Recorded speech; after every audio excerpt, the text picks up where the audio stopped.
역사에 대한 기록을 좀 남겨놨는데 처음 전주 왔을 때 풍경입니다. 1923년 이리역에서 성냥갑 같은 경편철도를 타고 흔들리면서 전주역에 내렸다. 네. 역전은 한산했고 인력거를 타고 포플러나무 가로수를 밑을 지나서 대정정, 지금은 이제 중앙동을 말합니다. 네, 가던 그런 시절이었다. 근데 이제 이게 철도가 많이 작았나 봐요. 그래서 1926년 기사를 하나 보면요, 이 덕진역하고 동산역이 이렇게 있었는데 그 사이에 이제 작은 다리가 있었는데 열차가 이제 소하고 이렇게 충돌을 합니다. 하고 이제 그 기차가 탈선을 하는데 뭐 사람이 다치거나 그러진 않았어요. 네. 근데 이제 기차가 다시 또 회차하는 사건도 있었습니다. 아니 얼마나 작았길래 그 당시에 네. 이 일본 사람의 기록에 성냥갑 기차라고 표현을 했을까요? 그러니까 그 내일 간격이 지금보다 반절만 하긴 한데요. 네. 그럼에도 불구하고 우리 사실 이 기차를 놓은 것은 우리의 농산물을 사실 수탈하기 위한 목적이 컸잖아요. 네네. 그래서 결국에는 나중에 이거를 총독부에서 사들입니다. 국유화를 시켜요. 그리고 나서 이제 지금처럼 그 레일 간격을 넓히고요. 이런 모습도 또 있습니다. 예. 예. 자, 철도 이야기가 나왔으니까 우리가 뭐 전북철도 주식회사 우리의 자존심으로 네. 우리만의 철도를 놓긴 했습니다만 네. 이 호남 평야의 이 수많은 농산물들을 수탈하기 위해서 이제 군산과 연결되는 이런 철도들이 이제 뭐 개통되는 거 아니겠습니까? 네. 그 철도의 아픔의 역사들을 좀 어떻게 우리 지역만의 이야기들은 어떻게 좀 나와 있나요? 제가 좀 하나 찾아놓은 게요. 그 1944년에 이리 농림학교 학생 20여 명 여분이 이제 그 철도 다리를 폭파하려는 시도를 했습니다. 근데 뭐 좀 영화 같은 얘기인데 근데 실패를 하셨어요. 근데 그게 왜 저는 이제 그걸 하면서 이게 왜 의미가 있을까 했는데 어르신들은 이렇게 말씀하시더라고요. 그런 생각을 할 수 자체도 없었고 철도의 폭파라는 것은 극형에 처했답니다. 네. 그래서 이제 이 분들이 어떻게 하냐면은 그때 이제 제가 적어왔는데요. 김재근 금구면 오산리에 일본 사람들이 운영하던 광산이 있었어요. 곡갈봉 광산인데요. 여기서 총기하고 포격을 이렇게 탈취를 해가지고 폭발을 시도했지만 결국 잡히셔가지고 김재경 경찰에 잡혀서 고문을 당하고 하셨는데 이게 이제 지금 추모탑이요. 익산시 마동에 전북대학교 특성화 캠퍼스 내에 세워져 있습니다. 그렇습니까? 그래서 이제 이후에 이게 연극으로 또 만들어요. 네. 이분들이. 그래가지고 전주, 익산, 정읍, 김제에서 이제 막 해서 성황을 받았다고 하는데 안타깝게도 제가 어떤 내용이 연극인지 확인을 못해서 좀 네. 그랬습니다. 자, 그리고 이제 1945년 8월 15일 드디어 이제 광복을 하지 않습니까? 네. 많은 일본인들이 이제 자기 이제 본국으로 이제 돌아가면서 상당히 전주를 떠나는 그 상황 속에서 아쉬움을 드러냈다 이런 기사들이 있다면서요. 얼마나 이 전주가 살기 좋은 곳이었길래 그런 아쉬움을 냈을까? 그 기록 보면 참 아름다워요. 그리고 아이러니한데 이 사람들은 고향으로 생각해요. 그래서 전주를요. 네, 그래서 그러니까 옛날도 아니죠. 한 3, 40년 전 그 기사를 찾아보면 이분들이 고향 방문단처럼 이렇게 옵니다. 그래서 이제 70년대 전주에 대한 풍경을 좀 기록을 이렇게 해놨는데요. 해방 풍경이에요. 네. 이제 해방됐을 때 바로 다 일본으로 간 게 아니에요. 시간을 두고 이렇게 점차 갔는데요. 1945년 10월 25일 전주역 남쪽에 있던 철도 간사 마당에서 간단한 신체 검사를 하고 현금은 1인당 1,000원씩만 가지고 이렇게 갔다. 왜 내가 번 돈을 다 가지고 못 가는지 좀 이해가 안 갔다. 이런 기록이 있고요. 그러면서 이제 화원정이요. 이게 경운동이에요. 화원정이요. 전주요. 잘 있어라 이제 생각하면서 모두 눈물을 흘리면서 떠났다. 네. 이제 또 이런 기록이 있고 또 한 분은 45년 가을에 자녀 7명하고 같이 떠났는데 30년을 살았고 거기서 태어난 거죠. 그러면서 이제 아름다웠던 옛날 전주천, 그다음에 오목대, 그다음에 뭐 버섯을 따러 갔던 곳, 그리고 소풍을 갔던 남고산 이런 게 벚꽃이 만발했던 덕진공원의 네. 풍경도 있고요. 또 도청, 부청, 그때는 이제 시청이 이제 부청이었는데요. 도립병원에 대한 얘기했는데 그때 친구들이 다시 만나고 싶다. 아니 그런 얘기를 많이 해서 그 강점기의 네. 그 치욕의 역사, 그 참 억압의 역사를 살았던 이 우리 지역 시민들의 마음과는 전혀 또 괴리된 그런 이야기입니다. 그렇죠. 예. 근데 그럼에도 불구하고 사실은 이제 이 중에는 악덕한 사람도 있겠지만 네. 인간 대 인간, 민간인 대 민간인으로서는 이게 그렇게 생각할 수도 있는 거고 나쁘게만 볼 필요는 없다고 생각합니다. 예. 참 일본 사람들이 전주를 그리워하면서 고향처럼 생각하고 떠났다는 모습 속에서 또 다른 또 네. 전주사를 또 좀 들여다볼 수 있었는데 그 어떻게 보면 이 전주사 살았던 일본 사람들의 기록을 가지고서 네. 스토리텔링화하는 작업들도 한편에서는 좀 펼쳐질 필요가 있겠다 이런 생각도 좀 네. 들고 그런 작업들도 실제 이루어진 게 있습니까? 많은 문화 상품들이 그런 이야기를 만들어지는 과정에서 이렇게 유명세를 타기 시작해요. 전주 비빔밥을 예를 들자면 아까도 조금 간략하게 말씀드렸지만 이게 이야기가 만들어지는 과정이 있습니다. 그래서 1950년대 후반에 보면요. 신문지상에 온팡집에 대한 소개가 있어요. 네. 여기 보면 마담 이여사라는 분이 계셨대요. 보면은 백반을 먹으려면은 1시간 이상 기다려야 됐고 주문을 받으면 반드시 그때야 음식을 만들었다.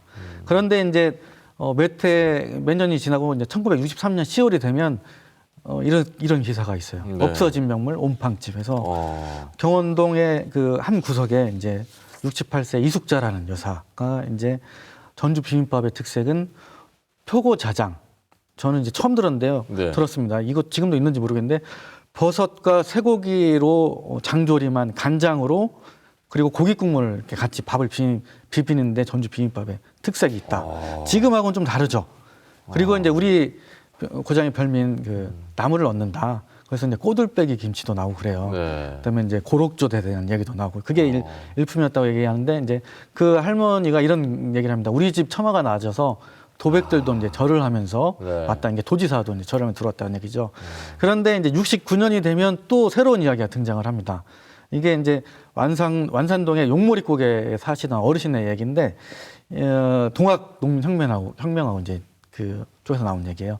그때 이제 동학군들이 너무 많아가지고 이 사람들 밥을 줘야 되니까 지게에다가 밥을 비벼서 날라든 게 이제 우리 전주 비빔밥이 시초가 됐다. 그러니까 사실 어떤 게 진실인지는 몰라요. 사실 네. 아까도 말씀드렸지만 비빔밥이나 콩나물밥은 가명이 있던 곳에는 거의 유명합니다. 예. 그리고 이제 다양한 특성이 있고요. 근데 이제 이런 식으로 이야기가 실제로 이런 사건이 있었을 수 있고요. 이런 이야기가 이제 부각되면서 어떤 조명을 받는 거죠. 예. 온팡집이 처마가 낮은 집 네. 이런 얘기인데 실제 지금도 덕진공원 한쪽에 가면요 이 온팡집이라는 식당이 있긴 해요. 그런데 아마 네. 이런 기록들이 전해져서 아마 그게 입에서 입으로 전해져서만 이런 이름을 그대로 좀 사용하고 네. 있는지도 모르겠습니다만. 또 이제 그분 이제 이숙자라는 할머니 네. 이제 부인 되신 그 할머니가 음식을 쭉 나열하는 게 있어요. 근데 이제 거기에서 제가 먹어본 것도 있고 없는 것도 사라진 것도 많더라고요. 그래서 네. 이런 비빔밥에 대한 그 기록을 보면 전주가 산업화되면서 좀 변혁이 되는 거죠. 그러니까 63년 네. 기록에 있습니다. 나온 비빔밥과 지금 우리가 먹는 비빔밥은 상당히 많이 달라진 네. 거예요. 네. 그렇죠. 그런 결정적인 계기가 있었던 것 같아요. 뭐냐면 70년대에 서울에 이제 한 백화점에서 팔도강산 특산물 민속전을 합니다. 이게 이제 백화점 매출을 높이기 위해서 마케팅 그때 담당자가 전국을 돌면서 이제 비빔밥 대회를 한번 하자. 어허. 이렇게 해요. 다 출전을 한다고 그랬는데 전주에서만 왔어요.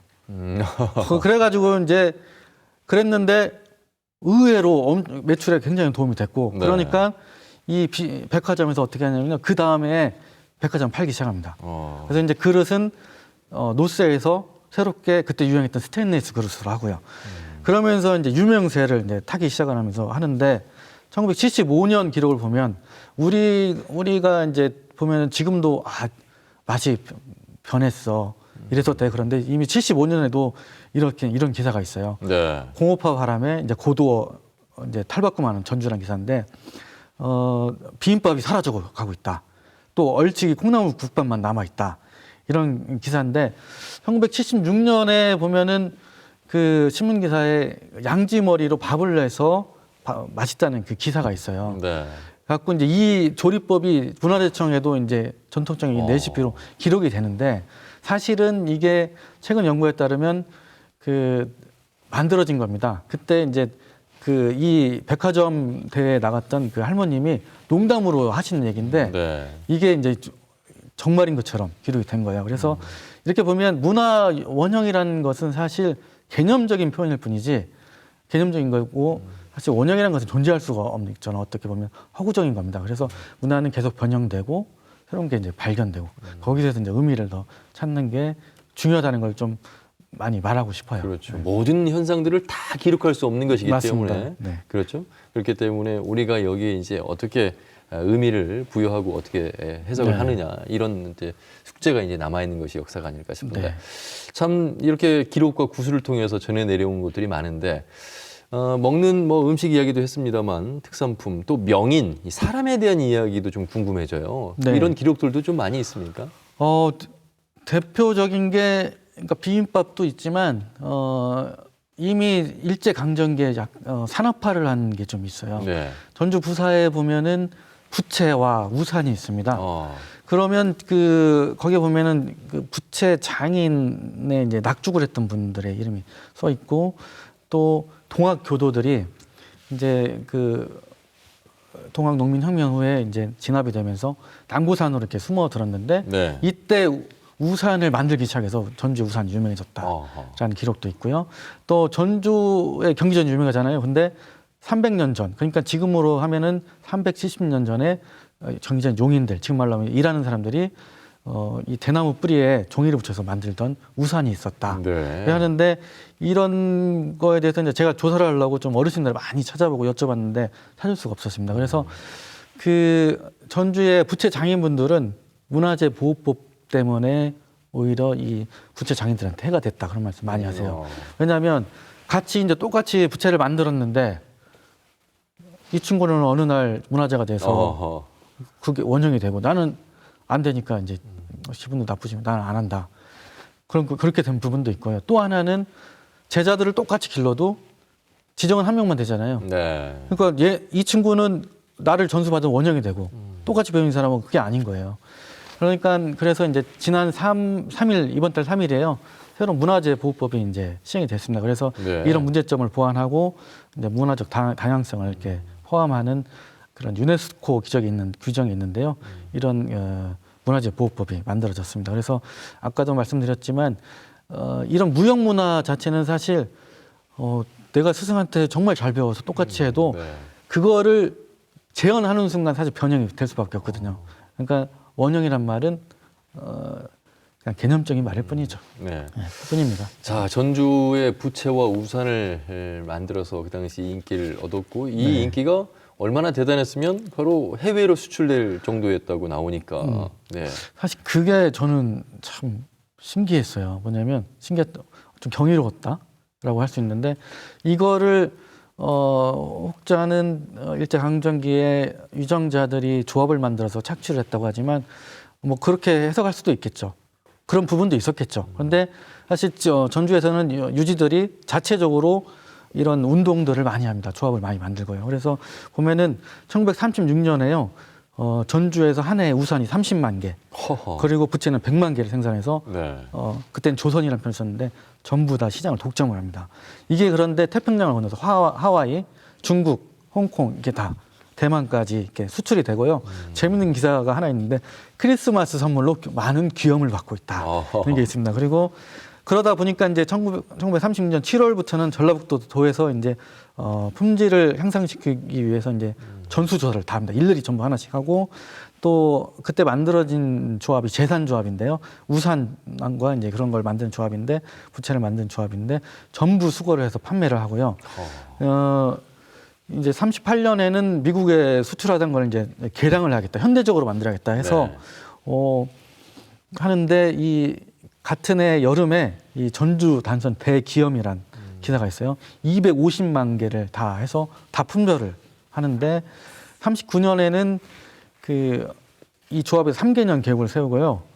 이 부분을 얘기하면 좀 부채를 장인분들이 기억을 못 하세요. 근데 서양 화가 분들도 좀 놀라시는데 이렇게 기사가 있습니다. 시대가 요구하는 상품다운 상품으로 개선하기 위해서 이건 합죽산을 말하거든요. 네. 고전미가 있기나 이거는 몸체가 너무 크다. 그래서 좀 줄이자. 게 있었고 단서는 이게 방부 부채라고 하죠. 이 부채를 가 이제 실용성 또 관광객들이 많이 사가긴 하는데 풍속화가 너무 이제 속되다 그래서 근대 화가인 이인성을 초청을 해가지고 이 도안을 그리게 합니다. 그래서 근대적 화면으로 개량하겠다라는 계획을 세웁니다. 그 보고 이제 많은 공예인들은 이인성을 몰라요. 근데 서양화를 하시는 분은 이인성을 얘기하면 다 아는 그 정도로 유명한 화가입니다.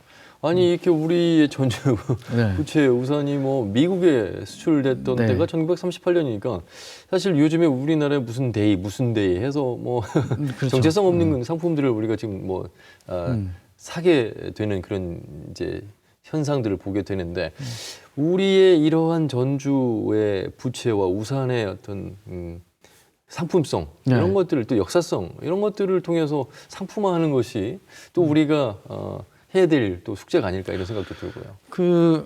사실 그래서 이제 저는 이인성 그림도 많이 이제 찾아내려고 했는데 결국 못 찾았어요.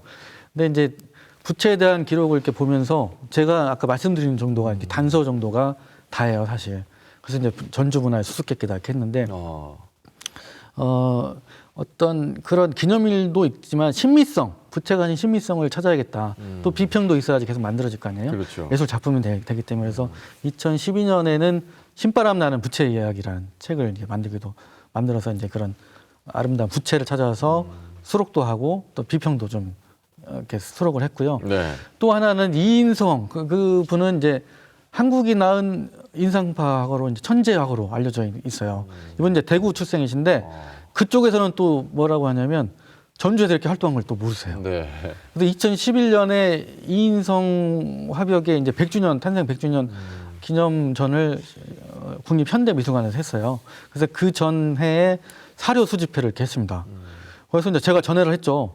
내가 부채 그림을 찾는데 조금 보여달라 했더니 자기들도 부채 그림이 왔대요. 근데 왜 서영화가 이렇게 부채 그림을 많이 그렸는데 내가 이해를 할 수 없었는데 풀렸다라는 얘기를 하고 그래서 이제 그러면 내가 부채 그림 좀 보고 싶다 했더니 아직은 공개를 못 하겠다. 전시회 전에는. 그래서 이제 사정을 했습니다. 이제 그분도 이제 학예에 사시는데 공부를 하신 분이라서 아니 이거 알지 않느냐. 이게 뭐 조사하다가 찾아온 그 기쁨을 알지 않았더니 그러면 공개하지 않는 조건으로 주겠다 해서 이제 네. 받았어요. 받았는데 이게 이제 합죽선 그림이고 단선 그림을 못 찾았습니다. 이게 제가 찾는 글은 현대적으로 개량했던 단선 그림인데요. 그래서 이제 지금은 그 합죽선 그림은 이게 그 도록에 수록이 돼 있어요. 네. 그래서 이제 한국화 그림인데요. 그 현대적으로 개량했다는 그 단선의 그림은 그 비평만 네. 아주 간략한 비평만 지금 남아 있습니다. 네. 보면은 이게 이제 그 그림이 이제 의장을 도안해서요. 1940년에 제3국 그 수출품을 하기 위한 전람회를 이렇게 하는데요. 네. 여기에 이제 평가가 시종품에서 훌륭한 예술품이 되었다. 외국 시장에 내놓아도 부끄러움이 없다. 이렇게 됐고요.